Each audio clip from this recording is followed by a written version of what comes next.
This is the Chamber Chat Podcast, the show dedicated to chamber professionals to spark ideas and to get actionable tips and strategies to better serve your members and community.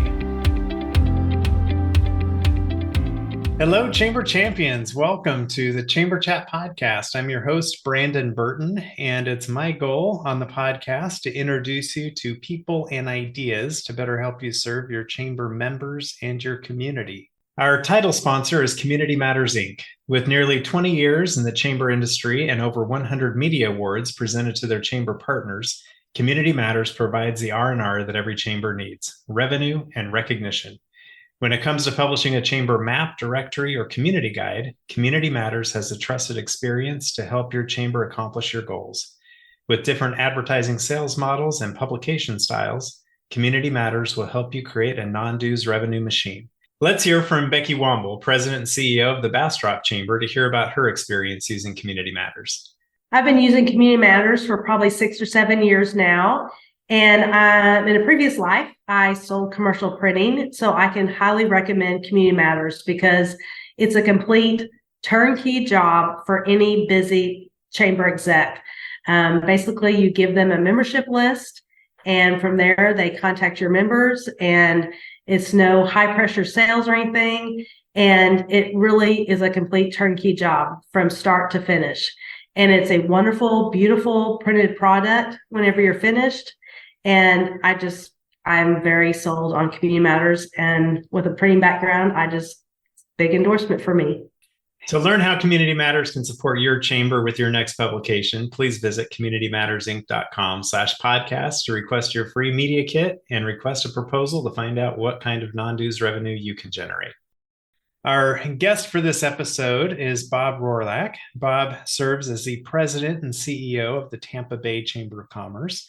The Tampa Bay Chamber is the Florida Association of Chamber of Commerce Professionals 2020 Chamber of the Year for the large chamber category. Bob earned his doctorate of business administration degree from the University of South Florida. His dissertation researched the factors that influence Chamber of Commerce effectiveness. His award-winning research has been published in scholarly peer-reviewed journals. With over 30 years experience in the Chamber of Commerce and economic development profession, he's led programs at the local, regional, and state level. He is a certified chamber executive and past chairman of the Florida Association of Chamber Professionals, where he was also named the 2017 Florida Association of Chamber Professionals Executive of the Year. Since joining the Tampa Bay Chamber, they became the first chamber nationwide to be invited to the White House for an economic briefing discussing issues important to the region. The Tampa Bay Chamber has been awarded the 3-Star Chamber of Valor Award from the U.S. Chamber of Commerce for their work with the military community. Bob was appointed by Speaker of the Florida House of Representatives, Dean Cannon, to the Government Efficiency Task Force. Their goal is to recommend $3 billion in savings over 4 years. He chairs the Subcommittee on Health and Human Services. He's an honorary commander at MacDill Air Force Base, a board member of Visit Tampa Bay, Tampa Downtown Partnership, the Association of Chamber of Commerce Executives, and the West Shore Alliance. He is past board member of the Florida Chamber of Commerce.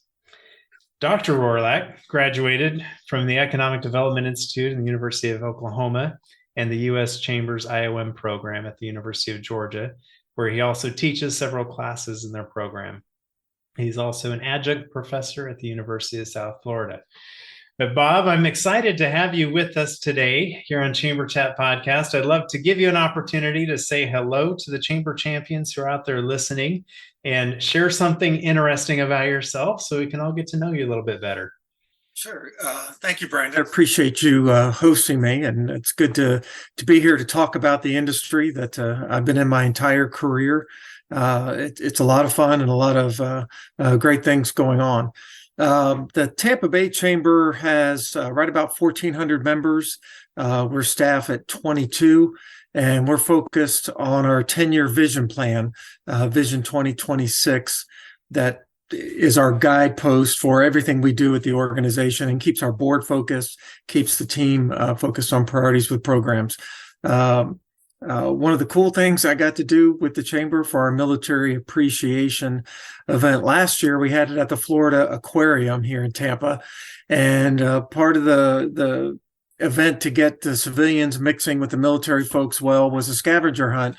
And I don't know if it was a good thing or a bad thing, but the Chamber team had the idea of me being in the tank with the sharks as part of the scavenger hunt to find me. But I had to get scuba diving certified to be able to do that. So now I'm a certified scuba diver, which is great. It's opened up a whole new hobby and adventure. But just one of those other duties as assigned, I think, in the Chamber industry. That's awesome. And it's a great excuse to get scuba Exactly. certified. That's right. My wife and I, we love going on cruises because we're scuba certified. So we get to go on a cruise and have 3 or 4 different ports where we could dive and see different sea creatures. And it's just a fantastic opportunity. So hopefully you're taking full advantage and being there. Absolutely. In Florida. It's a lot of fun. Good water. Yeah. Yep. So I know you touched a little bit on the Tampa Bay Chamber as far as the membership size, staff, working on your 10-year mission plan. Can you tell us a little bit more about the scope of work you guys are involved with? Are you standard chamber? Do you tourism? What type of work are you involved with? The Tampa Bay Chamber, originally the Tampa Board of Trade, Tampa Chamber, Greater Tampa Chamber, now Tampa Bay, because our influence has really become much more regional in what we do, both from our membership perspective, the issues we work on, and our team is located throughout the region. So we really focus regionally on what we do. But with the 10-year vision plan, our mission is to serve our members and enhance our community by building business success. And we do that with our vision plan that has a foundation of organizational excellence, that our members can have confidence that we are running the chamber to the best business practices we can. We just presented to our executive committee our 14th year in a row clean audit, showing them that we are managing things well and being responsible with their investment. But that on that foundation stand our 3 pillars. One, that we are the hub for business, where businesses come to learn best practices and skills from each other and build their network. 2, that we are a catalyst for change in our community, that we are advocating for the important issues to make this great region even better. Transportation being our number 1 priority on improving the choices for transportation throughout the Tampa Bay region. And our center pillar is that we're an inclusive organization. And this has been our plan since 2017. So we kind of joke that we were inclusive before being inclusive was cool. And our goal is that our membership reflects the demographics of Hillsborough County, which is the most diverse county in the Tampa Bay region. So we're measuring through ethnicity, male, female ownership of business, veteran ownership of business, the industry type, industry size. So when we go to talk to our elected officials and we say we represent the business community, we can say we truly do represent. So that's been our goal. We've been making great progress towards some of those diversity measurements. On the industry side, we're matching right on to Hillsborough County, which is great. So it's how do we keep growing that and making the organization stronger because of the diversity, inclusivity in our organization. Absolutely. No, that helps a lot to just let us know the type of work that you guys are involved with. And I love that you were able to state your mission statement, without looking down and reading it. And, you know it. It's part of your That's being. Right. So. Right. Exactly.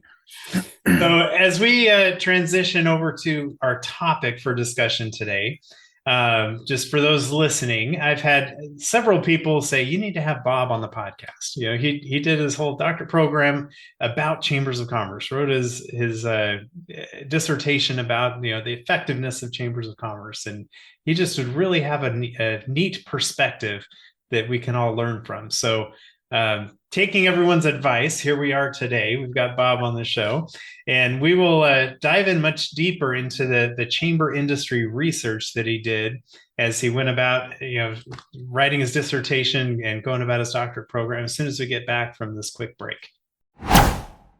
Are you looking for a year-round, affordable, and timely shop local campaign for your chamber or CVB? Look no further. Build a custom Eat, Shop, Play mobile app with App My Community by visiting appmycommunity.com/chamberchat. App My Community mobile apps are not just simple membership directory listings, they provide many more capabilities to engage with your community. Provide your residents with a robust events calendar, partner with a local fair, festival, or farmers market to provide a schedule, map, and other resources to promote the event. Run a small business Saturday campaign any time of the year using built-in scavenger hunts. Allow your membership to communicate directly to their customers via push notifications. Your App My Community mobile app will be a unique member benefit, allow you to generate non-dues revenue with sponsorship opportunities, and best of all, provide a valuable resource to your community. Please visit appmycommunity.com/chamberchat now to receive 10% off your first year of an App My Community mobile app. Are you struggling to manage your Chamber of Commerce and build a thriving commerce community? Chamber Nation is here to help. Their all-in-one platform allows you to easily manage member information, events, and communication. Plus, their community engagement tools help you communicate with local businesses and residents to drive economic growth. With Chamber Nation, you'll have everything you need to succeed. So why wait? Visit richardscalendar.com to learn more and start building. Hey there, Donna Nowitzki, CEO of Yiftee here, and we are all about the Shop Local movement. We're working with more than 500 communities like yours and 15,000 small businesses like your members. We're big fans of Brandon and his Chamber Chat podcast, so we're helping to sponsor his show. But while I've got you here, what's a Yiftee, you ask? It's a digital gift card branded for your chamber that people spend only at the local shops that you authorize. In 2022, we drove tens of millions of dollars to small businesses in the U.S. The program is free for chambers and free for your local shops. You can sign up for a live Zoom demo with me or one of my teammates at yiftee.com/demo or email sales@yiftee.com. That's YIFTEE.com. That's it for now. Back to the show. All right, Bob, we are back. As I mentioned before the break, we're going to be covering more of the chamber industry research that you uncovered and maybe some of those eye-opening indicators or facts that maybe stood out to you. But for those listening, maybe just give us a little bit of background. What made you decide to go down this avenue as you went about your doctorate of business administration? Yeah, that's a great question. As I mentioned, our vision plan, Vision 2026, I looked at it and I knew I was the guy to put that first plan together and help the volunteers working with staff and membership that we got that plan started. And as chamber folks are always, we're never thinking about the day we're in. We're thinking about the next month, the next year, and down the cycle. I thought, okay, I want to be in the best position to lead the organization on the second 10-year vision plan as we transition to that, which now is 4 years away. So I thought, okay, I need to be investing in my education. So I talked to leadership at the chamber at the time and said, I really want to work on this program. The director, the dean of the business school at University of South Florida was a board member. So obviously he was very encouraging. But I said, I really want to focus on researching on how to make this organization even better than we believe we are. And I got the support from our board to do that. So that's when I started diving in. When you take the classes in a doctoral program, every class is teaching you, here's how to do this part of research when you start to work on the dissertation, whether it's statistics, which everybody groans taking those classes, or how to do a proper literature review, how to do an interview properly, all those things the skills you need to know. And in one of the classes, I was having and I knew everything I needed to do, focus on chambers of commerce, because eventually I was going to pick some type of topic related to chambers. And you have your dissertation is a question that cannot be a yes or no question. So I was really struggling trying to find scholarly peer-reviewed literature on chambers of commerce. So during a break, I spoke to the professor, said, I'm really struggling here. I can't find things. And without missing a beat, he said, well, you can't find anything because chambers aren't worthy of doing research on. Oh, and that was my reaction. I was like, wait a minute. the light went off, and I realized I'm not a 19-year-old student anymore. I don't have to take that from a freshman professor. And I said, well, this profession has put food on my family's table for 30 years. It's put a roof over our head for 30 years. I'm going to be doing research on chambers of commerce. And I walked away. I was not happy. And I thought, I'm now motivated. This is what we're going to work on. So I kept digging and realized there is not much scholarly research on chambers of commerce in the United States. There are on some chambers in Europe, but they have different business models on how they're running chambers. So really had to focus on that.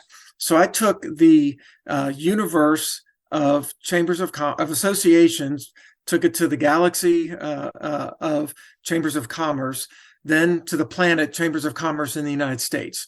And my research question was, how are chambers of commerce leaders aligned for greater effectiveness? And that became just the research I just kept narrowing down on. I interviewed chambers of commerce CEOs and the Chamber of Commerce volunteer leader for the same chamber, all different size chambers throughout the United States, asking them, how did they define effectiveness for their organization? Shockingly, everyone got stuck on that question, 100%. Yeah. They didn't know how to define it. Some would say their budget, some would say members. And I said, that's not effective. That's not measuring effectiveness. That's measuring your marketability on what you're doing. So just kept digging into that effectiveness issue. And it was really interesting going through it. So as I went through those interviews, identified 72 different characteristics, loaded all the interviews into tremendous software application that helped me filter through the topics, was able to combine that down to 32. The top 5 were significantly greater than the remaining topics. So I wrote my dissertation on those top 5 issues and what they were. So everybody listening is saying, well, but tell us, what are those 5? What are those 5 effectiveness features? In order of being identified, it was leadership, advocacy, convening, competition, and self-promotion. Now, on leadership, the CEOs thought their volunteer leader was most important to their effectiveness. The volunteer leader thought the staff leader was the most important to their effectiveness, which is a good issue on supporting each other and realizing the importance of working together as a team. And that would be my best advice to any leader of a chamber of commerce. If you're not working in a team relationship with your chair, you need to focus on that. And if you the line of succession doesn't show people that are going to be working with you as a team member, bringing their skill set to match with your skill set, you need to look at how you're aligning your leadership. So leadership, very important. Advocacy, being the voice for business. When I arrived at the chamber back in 2009, which this is my 3rd time working at the Tampa Bay Chamber, but when I came back as CEO, the decision had been made to spin off the economic development department, which we have a history of spinning off organizations to go be successful. Tourism, right. Regional development, the economic development, the downtown development group, all were born within our chamber and spun out to be standalone, strong organizations. But the view was spin out economic development, the contracted public sector dollars with the city and the county would go with them. We now are fully funded privately, and it allowed us to grow our advocacy voice and become much stronger, not in a bully way, but in a, hey, what we say matters, we need to be working together. That wound up developing a relationship with our elected officials that they're coming to us saying, are you all going to take a position on this? Can we present to your policy and advocacy committees on this issue? We'd like to work with you on furthering this topic. So it's created a better partnership. So advocacy is very important. The convening, bringing our members together. We all learned the value of our chambers during the COVID time when we couldn't come together. We immediately became a virtual chamber, as everybody else did. And we kept telling our members, now more than ever, you need your town square. We are your virtual town square. You can't go to the town square. And we saw our retention rates go up because we just kept reaching out and contacting our members and being that virtual connecting point for them. So convening is critically important. A lot of times chambers get criticized, oh, they just have events, that's all they do. But being that place where business people can come together and the business community can gather is important to the community. So don't let that criticism slow you down. Competition was the fourth factor. Competition, not those that are against you, but for those good volunteers that you want and those budget dollars that you need to succeed. There's a lot of competition for their time and their financial resources. So you have to prove your worth in that loud, crowded arena that they want to focus on you and they want to be part of who you are and what you're doing. So competition for their time and competition for their scarce, valuable resources, critically important. And the fifth item was self-promotion. Everything we do in the chamber world, staff does all the work. We give our volunteers all the credit. We know that, or majority of the work, I should say, in case any volunteer sees this. But we don't tell our story well enough on volunteer Jane Doe did this at the Chamber of Commerce. They worked with us at the chamber to get this done. So telling our story on why it matters and the impact of what we do matters to our members is critically important. So that self-promotion through storytelling is really what can make your organization strong, impactful. It humanizes a big organization and gets people to say, I want to be a part of that. So those 5 factors are the ones that I wrote about in more detail in the dissertation. Absolutely. I can see why those 5 factors kind of rose to the top.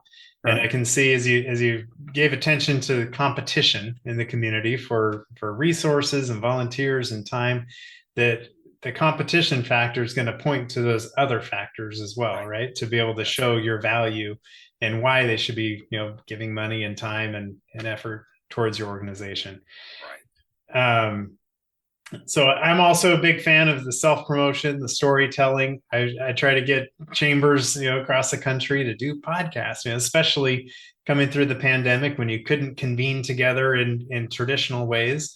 There's ways of telling the stories of your members, telling the success that your chamber had and helping other businesses be successful. So there's a lot of different avenues of doing that with the self-promotion. Are there other, I don't want to say factors because that might, muddy the definitions here with these 5 key factors, but are there other elements that stood out to you in your research that you found eye-opening, or maybe you hadn't given a lot of thought to before that just stood out that are worth mentioning? Well, I'm going to flip the question upside down because there were 2 things that stood out that I was really surprised with in a not so great way. Okay. Those 5 factors didn't really surprise me, but I was surprised at the alignment between the volunteer leader and the paid staff leader. They all aligned up except convening and competition were flipped from the staff to the volunteer. But what gave me great concern, and you actually picked up on it when you commented that I memorized and I know our mission statement, not one interview when asked about how did they define effectiveness, how did they measure their effectiveness, mentioned their mission statement, a strategic plan, a mission plan, any kind of plan, not one. Yeah. And I thought, wow, why do you have your plan if it's not how you don't measure figure your effectiveness, and how do you know you're being effective if you don't even mention your plan? So that taught me that we really need to make sure we are aligning to our vision plan and that it matters, and we're putting it in front of the members all the time and helping them to focus on here's how to engage and be a part of who we are. So if there's one takeaway, besides people can download the dissertation, know your mission statement. Not just that you can recite it, but that you know it and you're thinking it, how to apply it and live it in your organization. And if you have a strategic plan, a vision plan, an operation plan, some type of plan, know your plan, not memorize a big plan, but know how to apply it and how to plug it into what you're doing. Our entire team at our chamber knows if you have an idea, don't even come to present it if you can't align it to at least one of the pillars that I mentioned previously. The more pillars you can align it to, the better your chance of getting support, both financial and time. But that vision plan matters. we report every year how we are aligning to that vision plan. The day after the annual meeting, I tell the team, we start writing the story for next year today. So you've got to know that. And that was the big surprise takeaway, that people didn't talk about their vision plan, their mission statement, or any kind of strategic plan. Yeah, that is, I mean, it's not surprising, just, from the experience that I've seen, but at the same time, it is kind of shocking that that's not more central in decision making and being able to measure success and effectiveness. And our chamber years ago was known as chamber du jour. Whatever the issue or the idea of that year's chairman was, that's what everybody got rallied around. When they passed the gavel, they dropped the issue, we picked up the next issue. It's hard to align people and keep moving progressively as an organization to impact the issues you want to impact if you're turning all the time. Right. So our vision plan serves, these are the bumpers. Here's how we're going to work towards these issues. And it really was impactful during the COVID years, when we were trying to be impactful to the members, but kept working on that vision and relaying that to the members. And what we were doing is we reached out to every member and touched them as much as we could to let them know we cared about them and how were they doing through the process. Right. And when you're constantly changing direction each year or every other year, it makes it really hard for your community to understand what the chamber does. Right. And when you talk about, the keys of measuring effectiveness of a chamber, I think of, with ACCE does a good job, I think, when it comes down to Chamber of the Year. Each year they select these, finalists after doing the chamber benchmarking surveys and everything, and being able to measure effectiveness in their community with the impact that these chambers. So they're measuring effectiveness by impact in their community, which you should be able to look to your community and they see these things that you're doing to further a positive cause throughout the community. And of course, it is intentionally left vague as I say that, because it should go back to your mission and your vision statement, and every chamber is going to be slightly different with that. But for the most part, it's promoting business and promoting good community environment. Right. And as we were looking at starting the vision plan, and so we want to be a diverse organization, we realized our diversity of our members wasn't matching the county. So what are we going to do? So we started researching that and looking at who's doing what to support minority businesses. We kept digging, kept looking. It was a 3-year study period for us. We couldn't find quantifiable research and data on the status of the minority business community in our county. Again, our county being the most diverse county in the region. So I got support from the board. We hired an economist, and we studied the minority business community here in the county. And what we found out, and this is several years ago, was about 48% of the privately owned businesses are Black or Hispanic owned. That's a great stat to have for our community. But at the time, their impact was only 5% of the GDP. That is a problem. Mm-hmm. So then we kept researching how can we plug into this without stepping on somebody's toes, without replicating another program, what we could do. ACCE helped us. We looked at other programs around the country, but we wound up developing our Minority Business Accelerator program. It's a 2-year cohort program.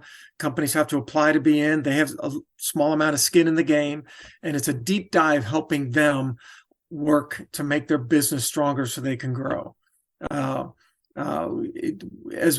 then we track them for 3 years after they finish the 2-year cohort program. It's proven to be very successful. Slow start, as folks said, does the chamber mean it? Do they really want to do this? But now we have companies coming to us saying, I want to get in, I want to get in, I want to be a part of this program. And we're seeing the diversity of our membership as an organization change in the right direction as well, which is one of the big benefits we were aiming for. So the process of studying the issue, being knowledgeable on the issue before we acted on the issue, helped us have a stronger impact that we're still having in that area today. Yeah, and I think it's so important to look at key aspects like that to be able to see where, these, I'll call them a key indicator, where you see a percentage of minority owned businesses in the community, but then the impact on the economy in the community, and seeing that disparity and being able to make a difference there. And I see, oftentimes when you see minority focused chambers that pop up, whether it's a Hispanic Chamber of Commerce or African American Chamber of Commerce, they tend to sprout up in their origins because they don't feel like they're being represented well in the business community. And if there's a seat at the table, if they really are being looked at as any other business and really trying to have that positive impact in the economy and building one community instead of fragments here and there, it really gives everybody a place to call home and really that convening power of businesses in general.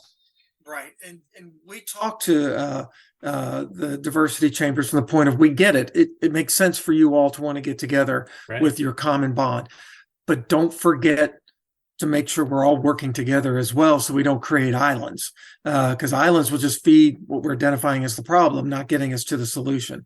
And so we've worked very hard to show that we're in this together with every other chamber in our region. And, we all succeed better together than trying to go alone, just working from that philosophy. Absolutely. It's so important having that synergy, even amongst chambers in a community or in a region, to be able to align those purposes. So, so Bob, I wanted to ask, if for a chamber listening who is interested in taking their organization up to the next level, what tip or action item might you share with them to help accomplish that goal? To do that, you got to know where you are. You got to know what's working and what's not working, but the why. And try to stay away from anything anecdotal. Be data driven. As we were asking our members for diversity information, some would give it, some would not. So we made a stronger push to get that information. And we got a little bit of pushback. Why are you asking? It's because you measure what matters. We want our organization to be more diverse. And then a great unintended consequence, as we focused on that and we were more open about it, other organizations in the region say, we need to be thinking about that too. We need to be focusing on that. There's another organization that when companies graduate from our Minority Business Accelerator, they give them a year membership in their organization to help introduce them to what they're doing. So we're seeing that we're all going to succeed better together this way. But know the data of your organization. How did you get to where you are? What's been your economic trend? What's been your membership trend on whatever issue you're working on? How is it trajectory? What's the trajectory for it in the market? And go to your leadership with data. Nothing deals with an issue better than just being able to put data and fact in front of them, not anecdotal. And that was one of the problems when we were researching the minority program. I met with a lot of different groups. I got a lot of anecdotal suggestions, and you should do this, do that, where I came from, that, and the other. And I said, that's wonderful. Can you get the program information? What data do you have that you can share with me? No one had it. I said, well, how can you advise where to go if you don't know where you are? So you really need to know what the situation is, whatever your topic is, and how you're working on it. Yeah. And in today's world, it's easier than ever to collect data. That's right. And to be able to reference it and digest it in a way that makes sense to chart a path forward. Yeah. And some folks may know this. I didn't until I started the DBA program. We all know Google and searching on Google. But in the academic community, there's a whole nother lane of Google called Google Scholars. And it's the peer-reviewed academic research angle. If you don't have access to it, talk to your university about helping you to be able to get access to it. But that will get you the research papers that have been done on the topic you're looking for. And there's a ton out there. I know everything about chambers that have tried to start in Africa and other areas that didn't really fit and apply to what we're doing in the United States. But as I was trying to find United States research, I saw how much was out there for other areas. So definitely tap into Google Scholars. Oh, that's a great tip. So, Bob, I like asking everyone I have on the show, as we look to the future of chambers of commerce, how do you see the future of chambers and their purpose going forward? Another good question. When I first got into the chamber world a long time ago, it was we are the business organization. We help businesses succeed and grow so they can hire more people, and that's our focus. There are other groups focusing on the social issues in the community. That's great. They're good. They need to focus on that as well. But this is the lane we have, and it was a pretty hard and fast lane. If anything, we've seen over the last several years, it's not that way anymore. We need to be more concerned about how those issues are impacted, everything that goes on. For example, we did an event, it was late last year, on human trafficking and the impact that it has to the region.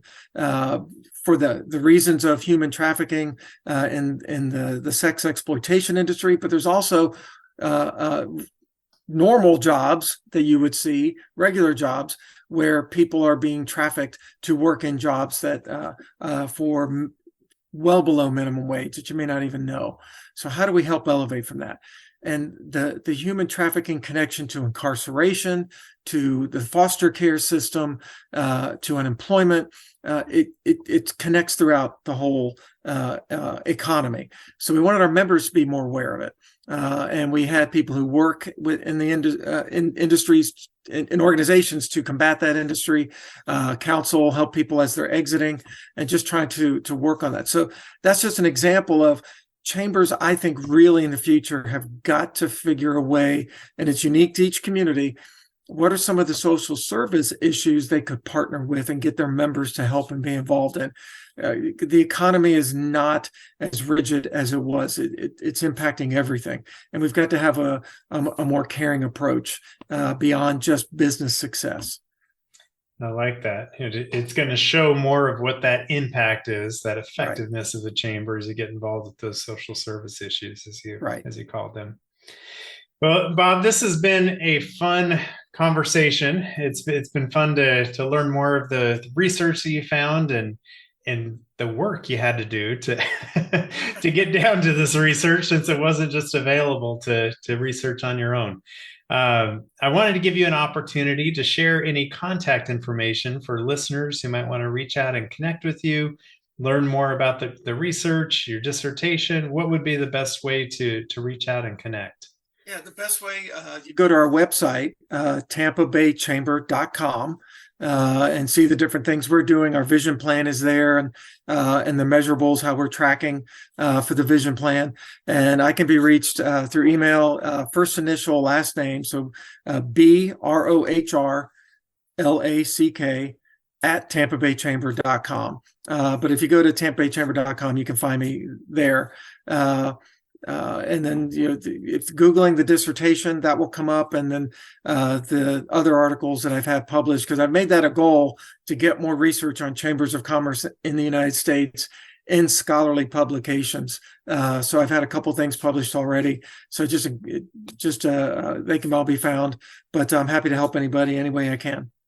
Good deal. And what we can try to do too in our show notes, we'll have your contact information, but we can try to link directly to your dissertation. So people want to go there and find that and maybe save some Google searching and poking around. They can just go straight to the show notes for this episode. But Bob, this has been a good conversation. You've shined a lot of light on the work that chambers of commerce do, and in particular with how they go about being effective in servicing their communities. So thank you for sharing this with us. It's been an insightful conversation from a very unique perspective. So I do appreciate that. My pleasure. Thank you for hosting me. If you are a chamber professional, please subscribe to Chamber Chat Podcast in Apple Podcasts, Google Podcasts, or Spotify. When you subscribe to Chamber Chat Podcast, new episodes will show up in your podcast app each week as they are released. If you're finding value in this podcast, please leave us a rating and a review in iTunes. But most importantly, please share Chamber Chat Podcast with your colleagues that are in the industry.